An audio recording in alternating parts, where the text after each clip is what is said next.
sa mga karunungan at kaalaman. Kaya nagagalak ko ang inyong paglingkod na bagamat ko ang inyong paglingkod ay masasabing kulang sa tulong dahil kapatuloy po tayo sa pag-iimbok at pagbubulay ng mga banal sa salita ng Diyos. Ngunit ipinapayo ko po lagi sa inyo na hanggat maaari wag po tayo magtutulog. Kaya napakahalaga ng pagtulog po sa gabi. Kaya magpatuloy lamang po tayo mga kapatid.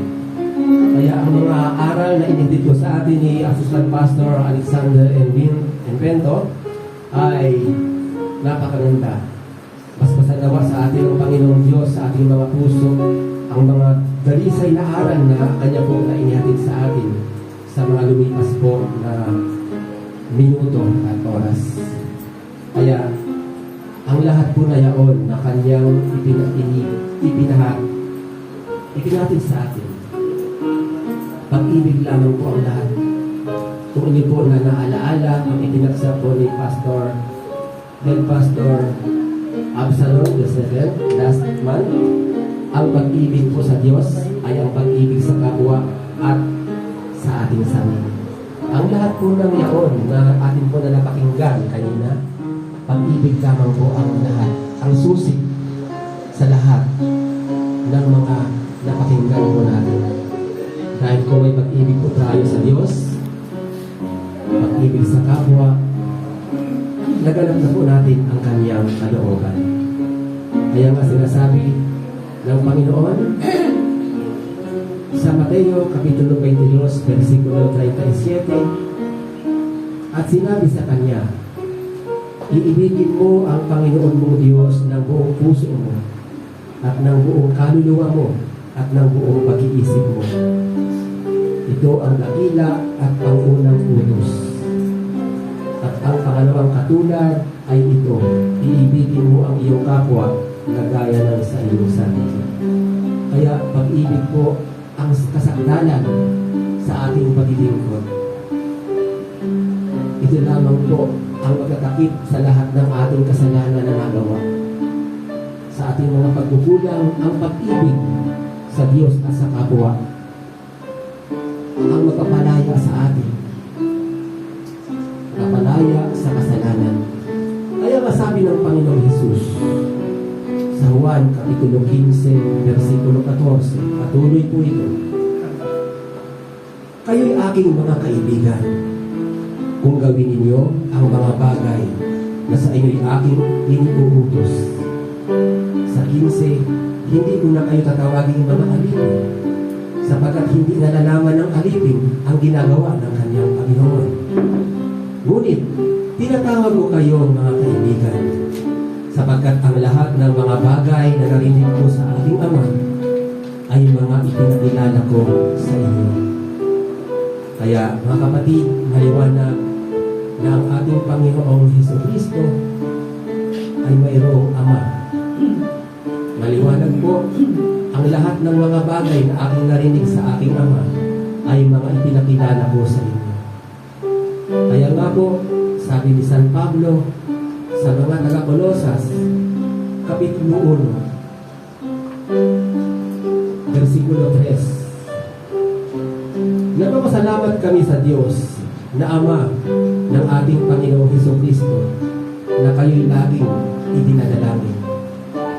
Kaya mga kapatid, Ama ng ating Panginoong Jesucristo, walang iba kundi ang ating sinasamba, ang Diyos ng Espiritu Santo. Siya ang ating Diyos na sinasamba, ang Diyos na Espiritu Santo. Kaya ang Ama po ng ating Panginoong Jesucristo, ang Diyos Espiritu Santo.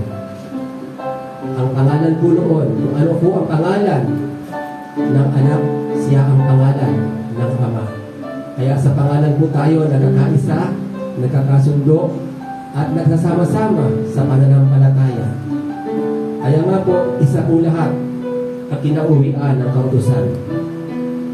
Si Kristo ang kinauwian ng kautusan, isa lang po lahat ang pananampalataya sa pangalan po ng ating Panginoong Jesucristo. Kaya nga po, lagi nating itinataas ang pangalan ng ating Panginoong Jesus na dapat Yan ang malaman at matuklasan ng mga taong sumasamba sa tunay na Diyos, na ang Espiritu Santo, siya ang ating sinasamba, na ang pangalan ay Jesus. Isaiah chapter 9 verse 6. Kaya po ang inyong paglingkod na salita po, may mga talata, mayroon pong batayan upang tayo ay huwag maligaw, huwag tayo maghulaan ng ibang pananampalataya o pangkat ng pananampalataya na tayo ay mga bulaan o mga kulto. Ang ating dinadakila ang Panginoong Jesus. Siya ang Diyos na Espiritu Santo. Yan po ang hiwaga ng kabanalan ng pananampalataya ng Smyrna Christ Church. Kaya nga po, ang pananampalataya mayroong hiwaga. Unang Timoteo, Kapitulo 3, versikulo 9, na iniingatan ang hiwaga ng pananampalataya ng malinis na puso.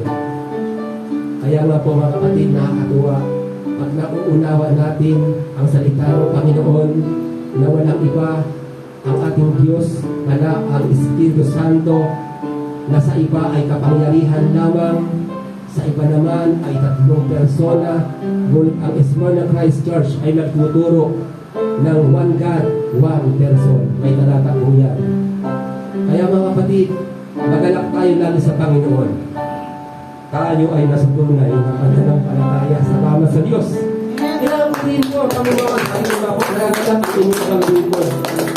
Salamat sa Panginoon. Sabi ng Panginoon sa Juan, Kapitulo 15, versikulo 16, ituloy ko lamang po. Kayo'y aking mga hinirang. Ako'y hindi ninyo hinirang, ngunit kayo'y hinirang ko. At aking kayong inihalal upang kayo'y magsiyaw at magsipagbunga, at upang manatili ang inyong bunga, at upang ang anumang hingin ninyo sa Ama sa aking pangalan, ay gawin niya sa inyo.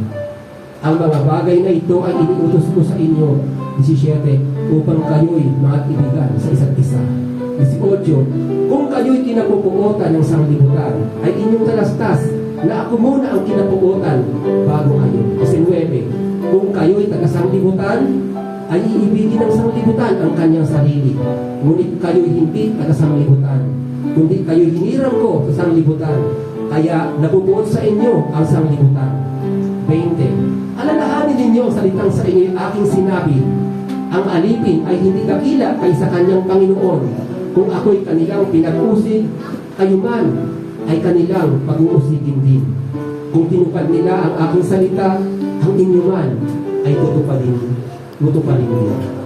Kaya huwag tayo po mga kapatid na panghinaan ng kalooban kung tayo ay sinasaway o nilalabag ang ating mga itinuturo ng mga nasa kapaligiran sa pagsasabi ng Panginoon.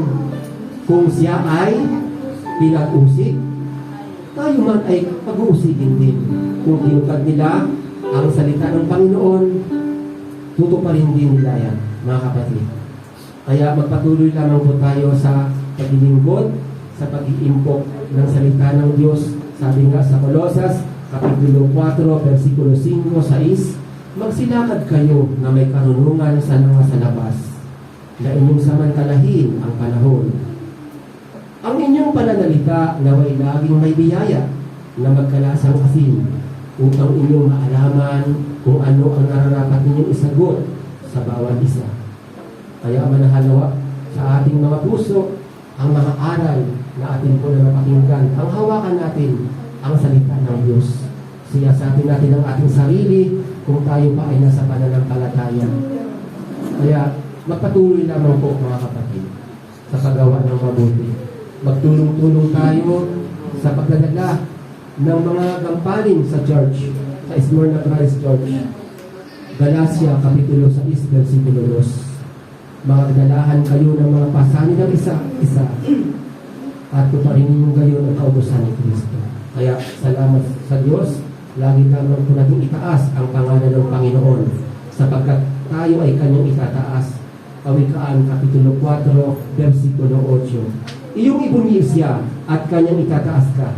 Kanyang dadalhin ka sa karangalan kung iyong hawak yakapin siya. Versikulo 8, iyong ibunyis siya at kanyang itataas ka, kanyang dadalhin ka sa karangalan pagka iyong niyakap siya. Siya ay magbibigay sa iyong ulo ng pugong na biyaya, isang pugong na kagandahan ay kanyang ibibigay sa iyo. Salamat po, Panginoong Jesus. Amen.